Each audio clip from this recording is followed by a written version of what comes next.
You been up to lately?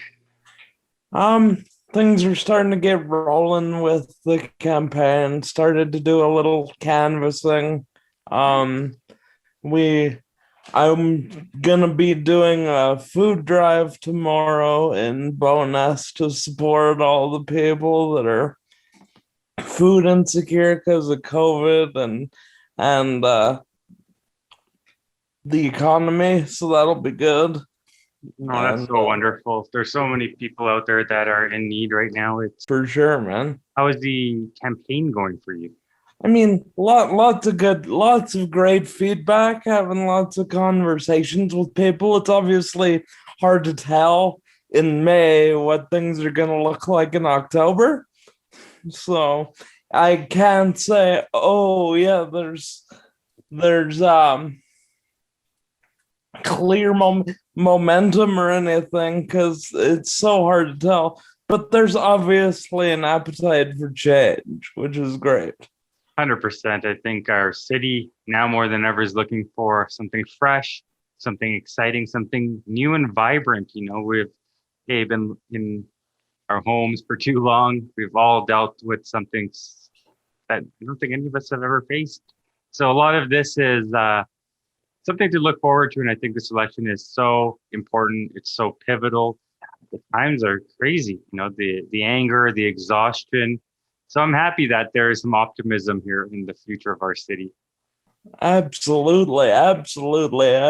I love, even though we've only done it a couple of times, going to doors and talking to people and seeing what matters to them. Because I think, and that's a lot of why I got into this, is because I felt like I and my friends and my neighbors didn't feel very listened to by the current council.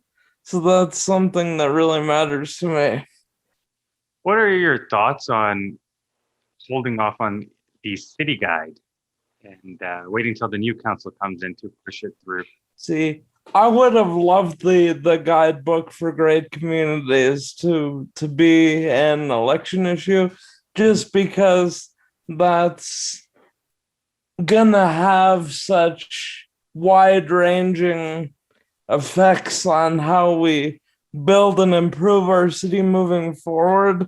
That with um about half the positions um having new faces and hopefully more as I'm running against an incumbent myself. That the You shouldn't do something with this massive of future consequences when the people that decided on it aren't going to be there to see it implemented. Have we ever had a source that shares information other than CTV, Global News? We don't ever have our local individuals really coming out and saying, "Let's do this." What you have right now is everybody publishes their like monthly report in the community newsletters and on calgary.ca, but I felt like forums like this are a much more personal way to reach people, and it's more in line with how people are using technology today. So 100%. And like I said, none of us have ever faced what we're going through. So I think this election is so pivotal, but I also think it's going to be interesting because it might be a virtual debate.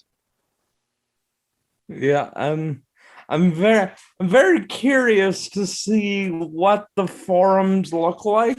Obviously, they're gonna be a bit later in the process here, so maybe restrictions do allow a more traditional format.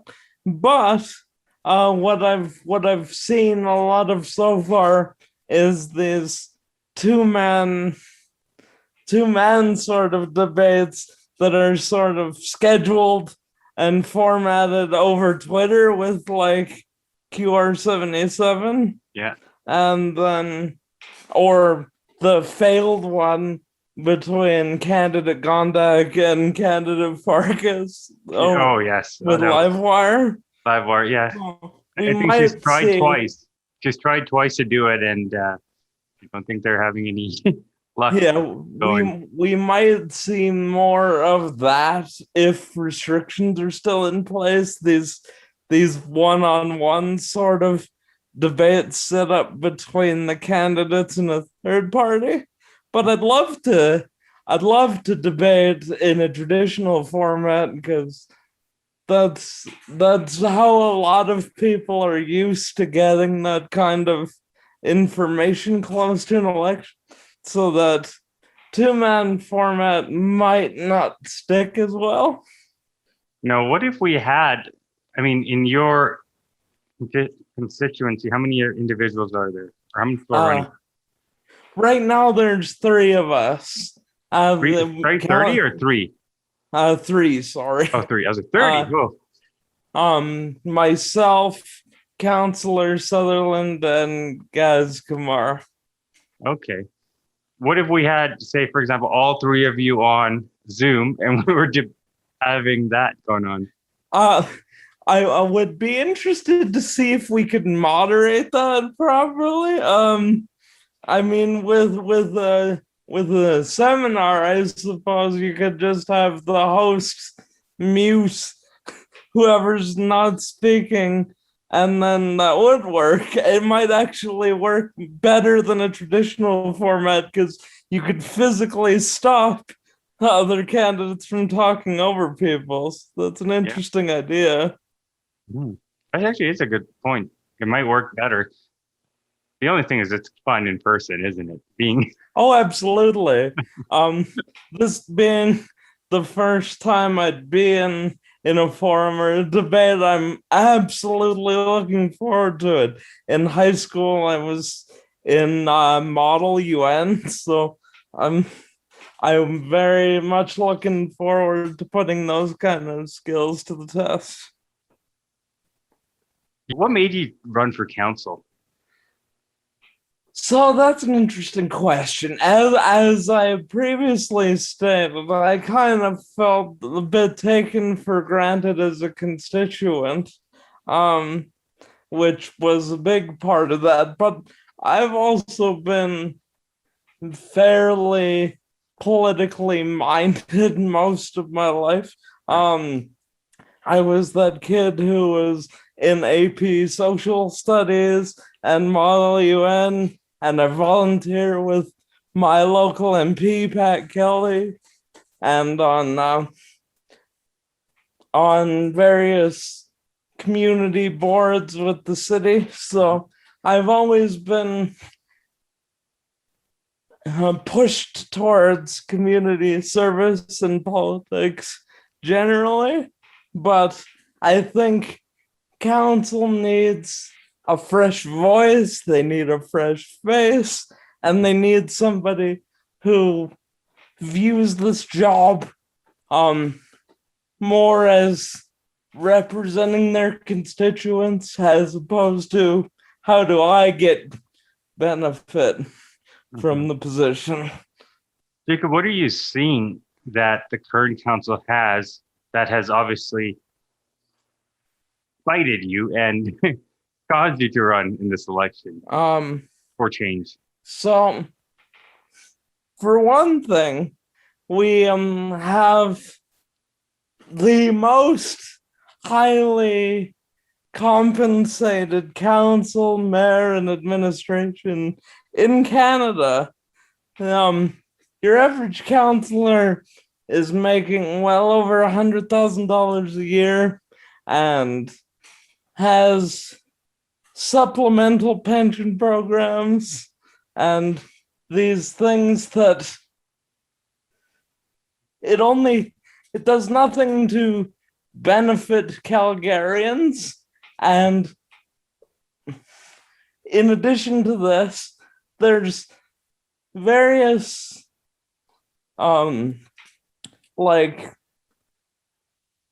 sorry, I'm drawing a blank here. There's various little things that we can be doing, such as take mental health, for example. This is something that's going to be very much affected by the current circumstances with COVID and things like that. And it's been a tough year for everybody isolated in their homes. We're seeing higher instances of overdoses, more alcoholism, and these these practical things that we can be doing, like an online portal where you can search by condition, price, service availability. Right now, we don't have that. So there's no place for people to start when they need help. And I'd love to see, in conjunction with that, a pilot program where low-income Calgarians can have their services subsidized, like the low-income transit pass for mental health. Or is there a way that we can end homelessness in our city? I don't know if you can end homelessness because there's always going to be people struggling. We have But 1,600 what you people. can do, and this is again a practical solutions thing, is convert some of that unused office tower space into affordable housing and give people more options. Well, I think they're doing that with the Sierra or Sienna project, with the Yeah, downtown. it's part of the downtown strategy, but there's always more we can be doing. Yeah, I guess that's just one building. Exactly. It's a concrete jungle out there, a vertical jungle that we need to figure out what to do with. Well, not only that, but and this goes back to kind of what you were saying about the guidebook. Mm-hmm. But if we would have engaged citizens a little more, these are people that know where there's more empty space for affordable housing and densification. Yeah. So if you had engaged citizens more from the start, we'd have potentially more projects right away. Oh, yes. What are your thoughts on the city and its art projects and its programs? I'm not bashing art here because I'm somebody who's always liked like going to the theater and things like that.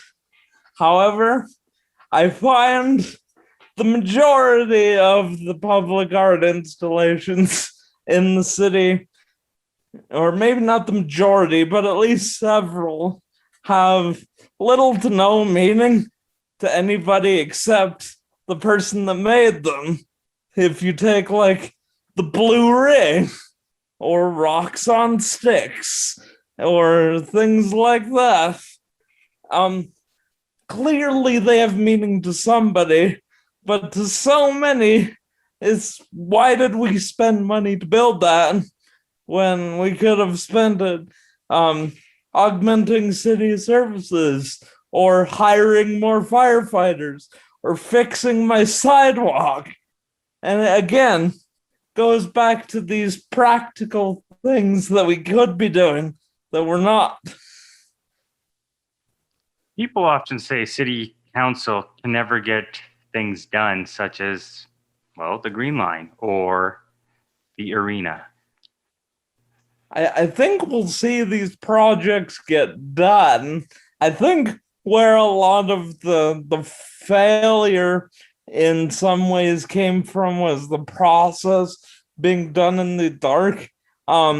These confidential closed door sessions for some of these updates on Green Line and the arena, they're not good for transparency or accountability. And obviously you can't negotiate in public. It makes it much harder. But we should at least be knowing what we negotiated to. And right now we're seeing a lot of surprises. But as I said, I do think we can get a lot of these projects done if we get rid of that element, because then you know exactly what you're negotiating. And it doesn't COVID again didn't help this. There's always going to be cost overruns, but they were multiplied by circumstances that nobody really could have seen coming. But I think the arena, especially with how close it was to breaking ground before this pause, I do see that one getting done rather quickly. What are your thoughts on densifying our city versus spreading it out? Urban sprawl makes living anywhere more expensive. It makes your utilities more expensive, makes providing services like police and fire and EMS more difficult. So obviously we do need to densify, but again, the densification needs to be done. I'll be honest with you, I don't even really love the guidebook for that. I think it can be done purely at the community level, but since the guidebook more than likely will pass before the election, I hope before any amended version has a much greater variety of densification options, as well as a more robust role for communities and less prescription from this policy we're calling a guidebook. It's really a policy book. What are your thoughts on city taxes and property tax?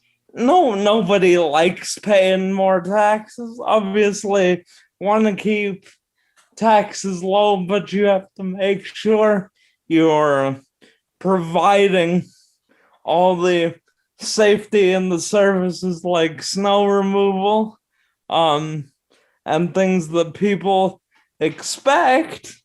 So in order to keep residential and business taxes at their current levels or to lower them, I'd like to see changes to the fees for zoning permits, which would make urban sprawl more difficult and put extra money in the city coffers with every new project.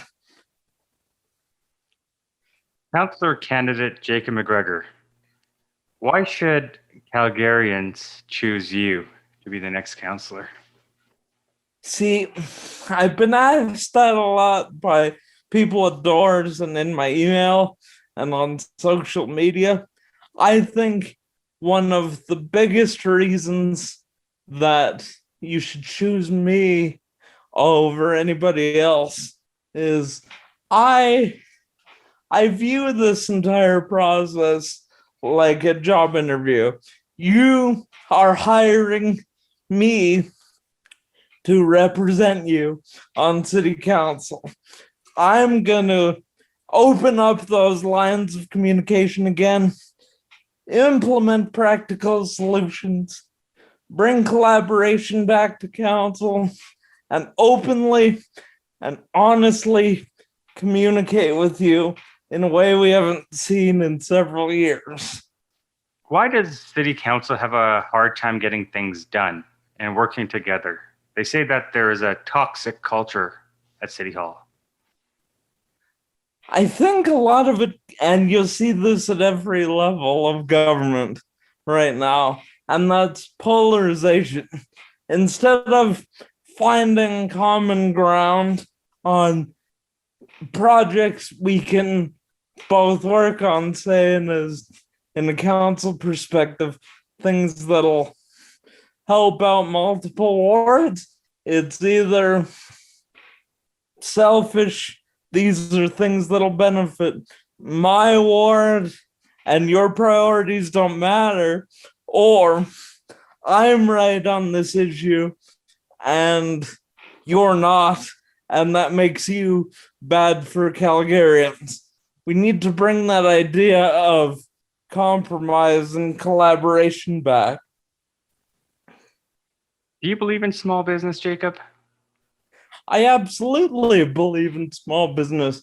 Before I announced I was going to run, I've been a part of a web marketing startup for the last 3 years with a friend of mine, and a good chunk of businesses in the city and in the province are small businesses. These are the engines of our economy. The city doesn't run without small businesses, whether it's restaurants or stores or bars. The experience of living in Calgary depends on these small businesses. Oftentimes the city thinks they can run without the small businesses and make decisions without small businesses. Oftentimes I hear, well, small business owners, you guys just know a little bit. You don't understand how the city works. It's a little different. I fundamentally disagree with that statement. Oh, so do I. So do I. You can't say that a big percentage of your business culture doesn't understand the business culture, because in a lot of ways the small businesses feed the larger ones. That's how we function every day. So I think that's fundamentally flawed, yes. We can always look back at what has happened, but if we're looking forward, what do you want to bring to the city?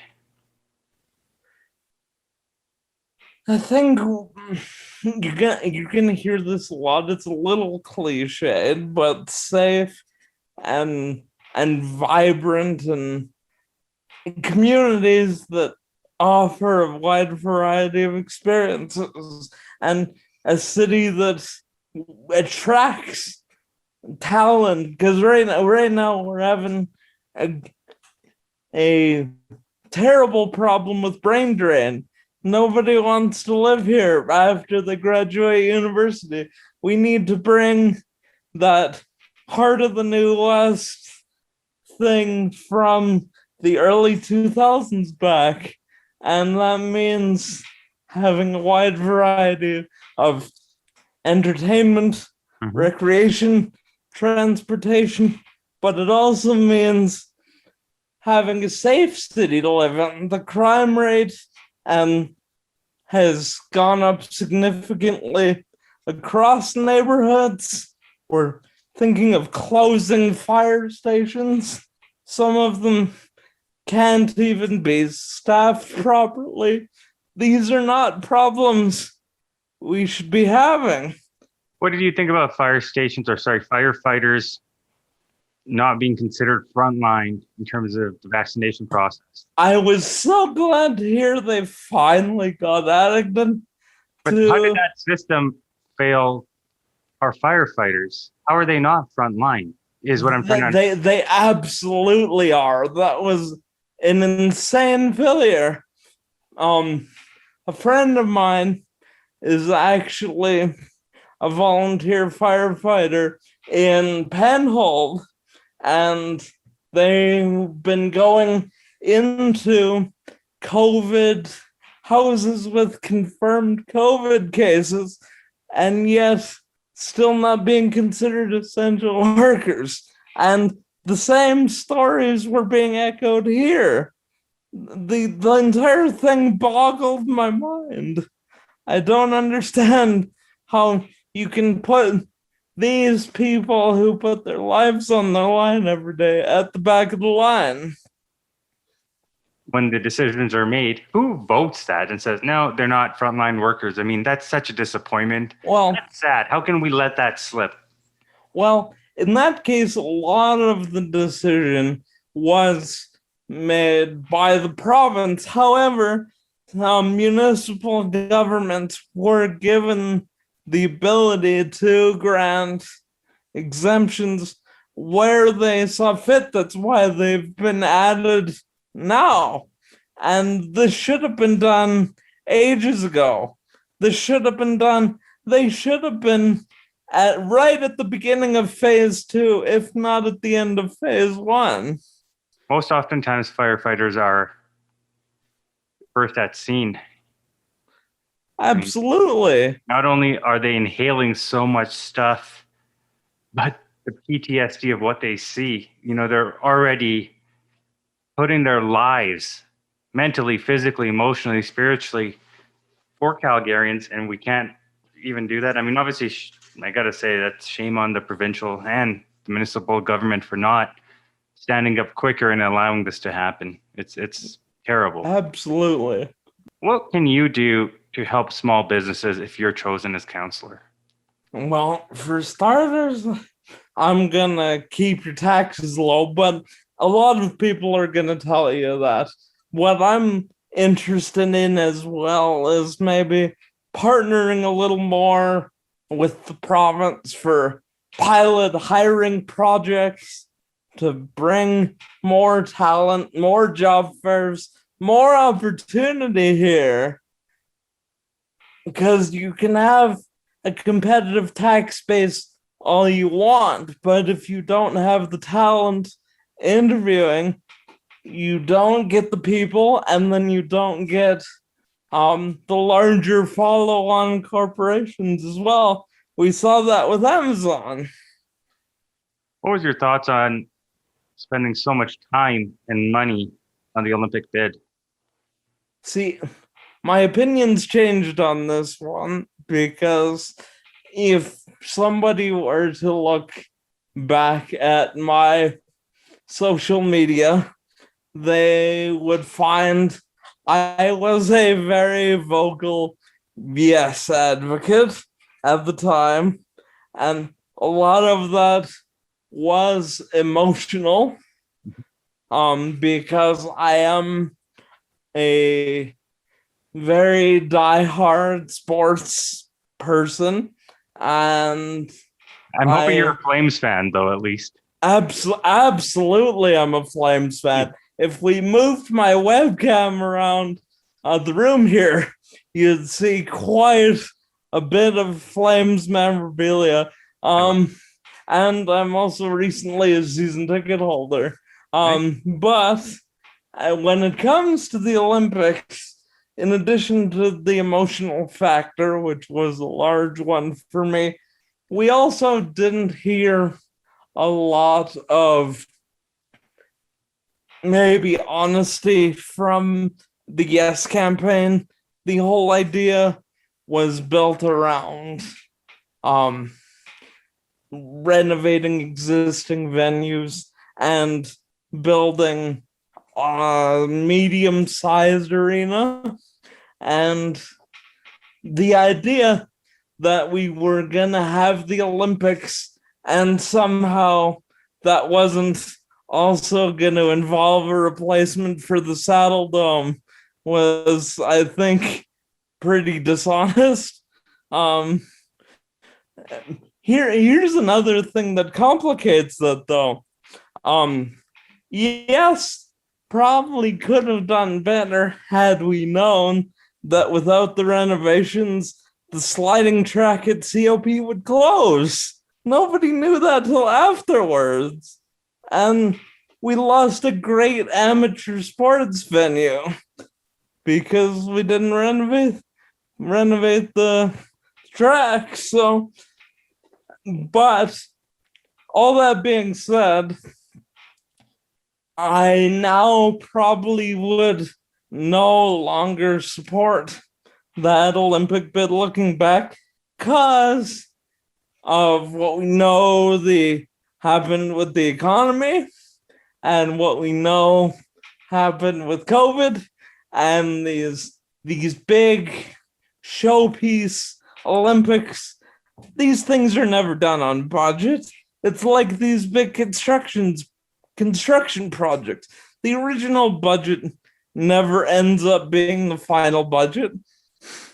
So I probably would not support that looking back, even though I was a big yes supporter in the beginning. To end off here, Jacob, what is a message you could give to the individuals that you hope vote for you?